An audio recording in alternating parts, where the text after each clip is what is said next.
এবং ক্যারেক্টারগুলো ফলো করেন তারা আসলে কি কি ক্যারেক্টার করছে, এবং এটা আজকের সাথে মিলায়ে দেখতে হবে আপনাদেরকে। এই যখন আমরা বলছি জগৎ শেঠ, উমি চাঁদ, রায়দুল্লহ, এরা আসলে কে, কারা? এসালম, বসুন্ধরা, মেঘনা, ইউনিমার্ট, ইউনাইটেড, সিটি, টিকে, গত 10-15 বছরে বাংলাদেশে যত সিন্ডিকেট হয়েছে, যত যাদের কারণে আমরা 60 টাকা 80 টাকার তেল 200 টাকায় কিনেছি, 70 টাকার চিনি 160 টাকায় কিনেছি, 1,500 টাকায় কাঁচামরিচ কিনেছি, উহারা কাহারা? একটা দেশের একটা কোম্পানি, একটা দেশের তার ভূমির 40% মালিকানা হয়ে গেছে তার।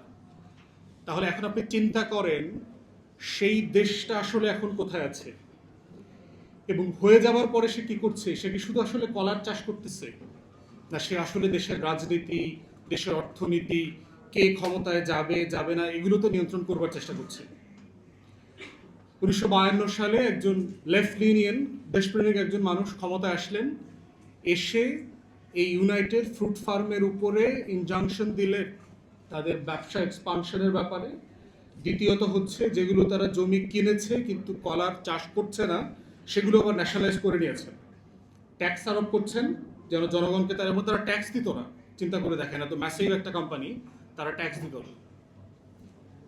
এইটা আবার তারা সিআইএকে জানাইলো যে আমাদের বিজনেস ইন্টারেস্ট এখানে কানেক্টেড হচ্ছে। 1954 সালে সিআইএ তার একটা এলিট নেভি পাঠাইলো, সিল কমান্ডো পাঠায় প্রধানমন্ত্রী যাকে ছিল তাকে আত্মসমর্পণ করতে বাধ্য করলো এবং তাকে এক্সাইলে পাঠিয়ে দিয়েছে। এরপর থেকেই দেখবেন এই যে একটা পলিটিক্যাল সায়েন্সে আমরা একটা টার্ম ইউজ করি, বেনানা রিপাবলিক। গুয়াতেমালাকে কেন্দ্র করে কোস্টারিকা, আইভরি কোস্ট, এই চারপাশের বেশ কয়েকটা দেশে এই একই কোম্পানির আপনার কলার চাষ করতো তারা। পরবর্তীতে এই ব্যবসাটা তাদের পড়ে যায়, তারা নাম চেঞ্জ করতে বাধ্য হয়। চিকিতা দেখবেন যারা পশ্চিম আমেরিকাতে অথবা পশ্চিমের দেশগুলোতে দোকানে কলা টলা কিনেছেন, আমরা দেখেছি এই ব্র্যান্ডের কলা আমরা খেয়েছি, চিকিতা ব্র্যান্ড আর কি, তারা নাম পরিবর্তন করে এটা করেছে। এখন দেখেন আমাদের এই যে আধিপত্যবাদের গল্পটা, আলাপটা যখন আমরা তুলি, আমাদের এই ভূখণ্ডে ব্রিটিশ ইস্ট ইন্ডিয়া কোম্পানিকে ছাড়া এই লড়াইয়ের গল্প আমাদের নিকট ইতিহাসে আপনি এটাকে কানেক্ট করতে পারবেন না, যেটা শুরুটা কোথায় হয়েছে এবং কিভাবে শুরু হয়েছে। একটা সিম্পলি কোম্পানি দিয়ে 1600 শতাব্দীতে লন্ডন স্টক এক্সচেঞ্জে একটা কোম্পানি রেজিস্ট্রেশন করেছে ইস্ট ইন্ডিয়া কোম্পানি নামে।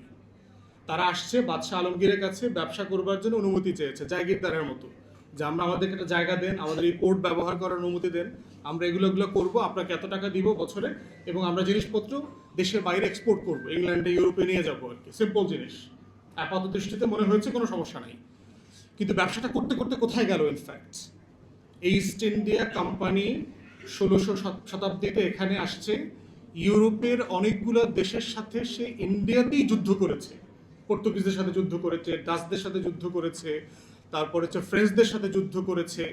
কেন করেছে? এখানকার ব্যবসার নিয়ন্ত্রণকে কেন্দ্র করে।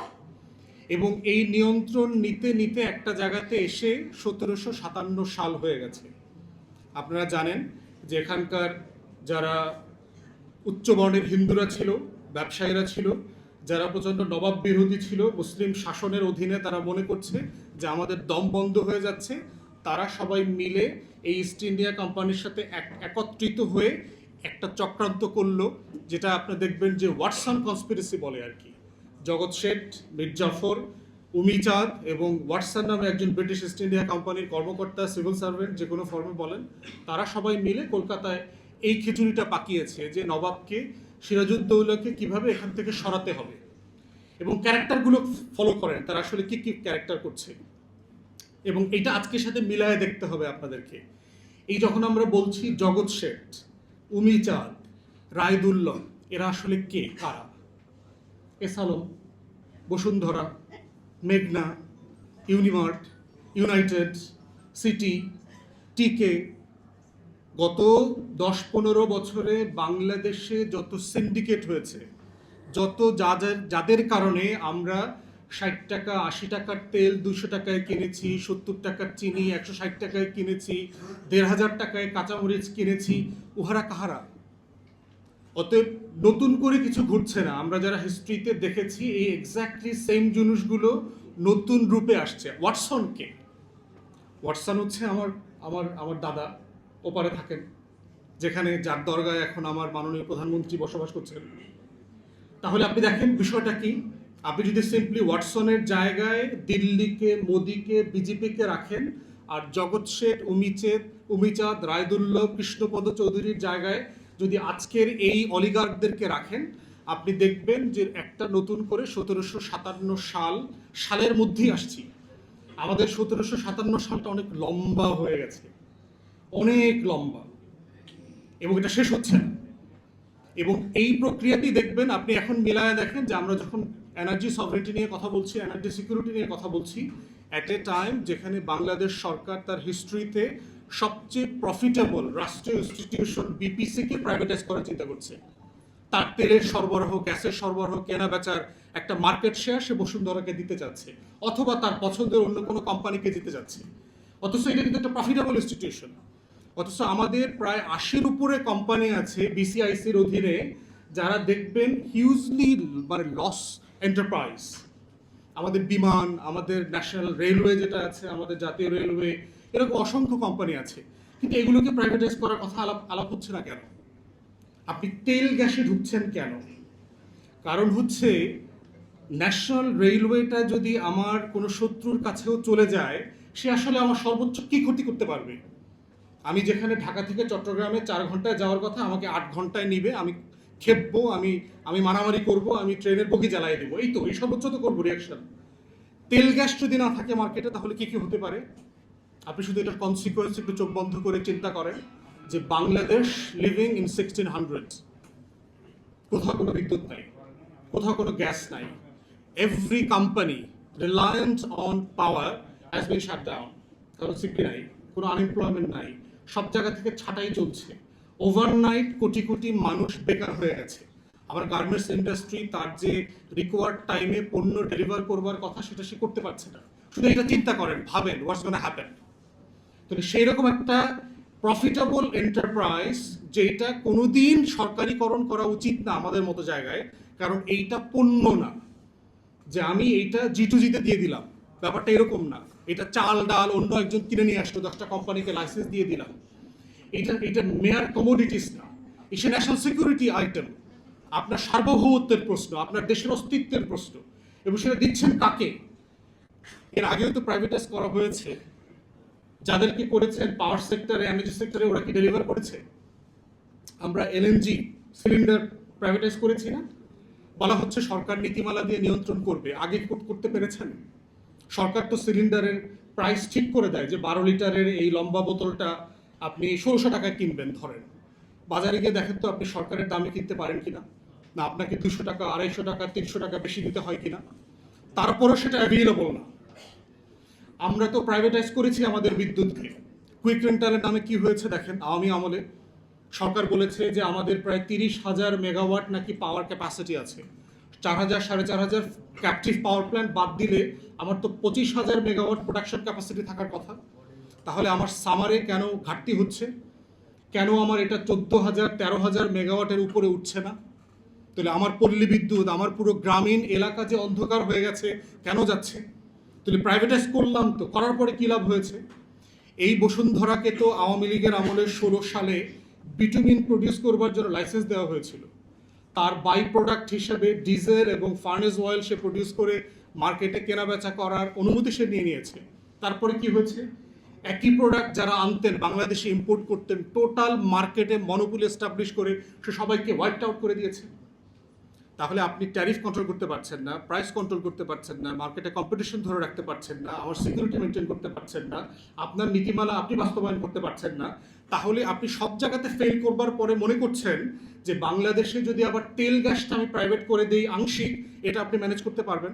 কিসের ভিত্তিতে বললেন?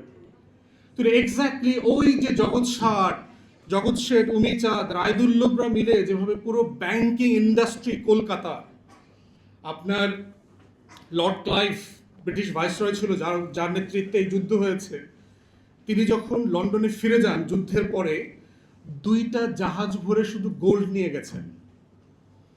একটা চোরের জাতি চিন্তা করেন, একটা ব্রিটিশরা একটা highly profitable thieves, nation of thieves, and burglars, ওই সময়টার কথা বলছি।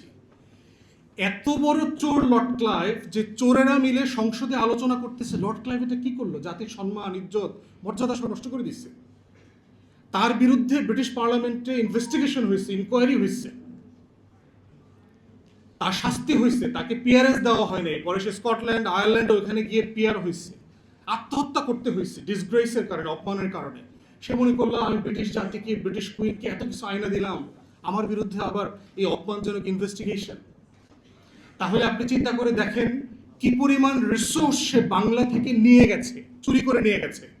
এখন সেই লর্ড ক্লাইভের গোল্ড ভরে জাহাজে নিয়ে যাওয়াটাকে এসালমের একটা ব্যাংক থেকে, ইসলামী ব্যাংক থেকে 94,000 কোটি টাকা নিয়ে যাওয়ার ব্যাপারটা ভাবেন তো।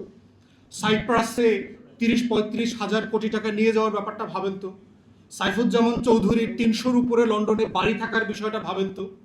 যে এই যে একটা লর্ড ক্লাইভ বসে আছে আমাদের জায়গায়, প্রতিদিন টকশোতে এসে দেখি কথা বলতেছে বড় বড় ব্যবসায়ীরা, দালালরা, এবং তারা দেখলাম অল্প সবাই চোর, তাদের সবার কোনো না কোনো স্বার্থ আছে। এক চোরের বক্তব্য শুনতেছি একটা গবেষণা প্রতিষ্ঠানে, একটা অ্যাসোসিয়েশনের প্রেসিডেন্ট, তার ব্যাপারে দেখলাম সেও নাকি 1,000 কোটি টাকা লুটপাট করে বাড়ি করছে লন্ডনে কয়েকটা। এবং তারা আমাদেরকে প্রতিদিন নসিহত করে, তারাই হচ্ছে আমাদের হুজুর, প্রতিদিন আমাদেরকে ওয়াজ মাহফিল শোনায় রাষ্ট্রের। তাহলে আজকে যখন আমরা কাঠামোগতভাবে আধিপত্যবাদের কথা বলছি, আমাদেরকে, আমার জাতিকে, আমার তরুণদেরকে মাথায় রাখতে হবে যে ইতিহাসের কোন পরিক্রমায় আমি ব্রিটিশ ইস্ট ইন্ডিয়ার কোম্পানির কাছে পরাভূত হয়েছিলাম, সেই জায়গাটা মাথায় রাখা। এবং হিস্টোরিক্যাল জমিনদারি সিস্টেমটা দেখেন যে কেন সেই লড়াইটা অনিবার্য হয়ে গিয়েছিল। 1793 সালে যখন পার্মানেন্ট সেটেলমেন্ট করলো, জমিদারি প্রথা চালু করলো, পার্মানেন্ট সেটেলমেন্টের মধ্য দিয়ে আমার টোটাল কৃষক সমাজ, যাদের ন্যূনতম একটা মালিকানা ছিল, তারা ওভারনাইট গরিব হয়ে গেল, শূন্য হয়ে গেল। আগের দিনের মালিকানার প্রশ্ন ছিল যিনি চাষ করেন তিনি জমির মালিক, এটাই ছিল প্রিন্সিপাল। সেটা আপনি পুরো জায়গিরদারি, তালুকদারি সিস্টেমে দিয়ে দিলেন।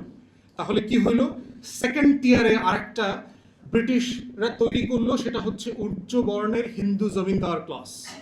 তাহলে বাঙালি মুসলমান, বঙ্গীয় মুসলমান এবং বঙ্গীয় নিম্নবর্ণের হিন্দুরা 2 টিয়ার কলোনাইজেশনের মধ্যে পড়লাম, আধিপত্যবাদের মধ্যে পড়লাম, যে কারণে তারা সবাই মিলে কিন্তু পাকিস্তান রাষ্ট্রের জন্য লড়াই করেছিল। এই যে হিস্ট্রিকে আমাকে ভুলিয়ে দেওয়া হচ্ছে, আমাকে একটা রাষ্ট্রের ফ্রেমিংকে একটা রং কনটেক্সটে পড়তে বাধ্য করা হচ্ছে, এই ফ্রেমিংটা হচ্ছে বয়ানের পলিটিক্স। এবং সেখান থেকে এখন আলোচনা করা, বোঝার বিষয় হচ্ছে যে ইন্ডিয়ান হেজিমনির সবচেয়ে মোটা যে বয়ানের রাজনীতিটা তারা আমাদের উপর চাপিয়ে দিয়েছে, কলকাতা কেন্দ্রিক, বলিউড কেন্দ্রিক, এবং সেইটা হচ্ছে আমাদের এখন সবচেয়ে বড় চ্যালেঞ্জের জায়গা।